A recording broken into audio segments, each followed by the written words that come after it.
एक नगर में एक सेठ था। उसके पास बहुत संपत्ति थी। वह अपने कारोबार से बहुत संतुष्ट था। अचानक एक दिन उसने हिसाब लगाया तो पता चला कि यह उसके बच्चों तक के लिए ही काफी होगी, लेकिन बच्चों के बच्चों का क्या होगा। इस विचार के आते ही सेठ बहुत चिंता में डूब गया। संयोग से उन्हीं दिनों महात्मा बुद्ध उस नगर में थे। सेठ उनके पास पहुंचा और बोला, महाराज, मुझे इतनी संपत्ति चाहिए कि मैं भोगूं, मेरे बच्चे भोगे और उनके बच्चे भोगे, और फिर भी वह कभी खत्म न हो। बुद्ध ने कहा, ऐसा ही होगा, पर इसके लिए तुम्हें एक काम करना होगा। तुम्हारे घर के पास एक टूटी फूटी झोपड़ी में सास बहू रहती हैं। कल उनको एक दिन के खाने जितना सीधा दे आना, बस तुम्हारी इच्छा पूरी हो जाएगी। सेठ की खुशी का ठिकाना न रहा। उसकी रात बड़ी मुश्किल से कटी। दिन निकलते ही वह सीधा लेकर झोपड़ी में पहुंचा। उसने वहां देखा सास ध्यान में लगी है, बहू झोपड़ी की साफ सफाई कर रही है। सेठ ने बहू से कहा, यह लो, मैं तुम्हारे लिए दाल, आटा, नमक लाया हूँ।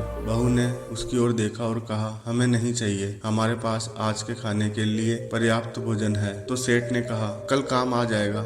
बहू बोली, हम अगले दिन के लिए संग्रह नहीं करते, भगवान हमें रोज देता है। यह सुनकर सेठ अवाक रह गया और बोला, एक और यह लोग हैं जो कल की चिंता नहीं करते, और दूसरी ओर मैं हूँ जो बच्चों की चिंता में मरा जा रहा हूँ। उसकी आंखें खुली गई। फिर उसने धन की लालसा नहीं की, और अब उसे महात्मा बुद्ध की बात समझ आ चुकी थी। इसलिए दोस्तों, कल क्या होगा इसकी चिंता मत करो, बल्कि वर्तमान में जीना सीखो।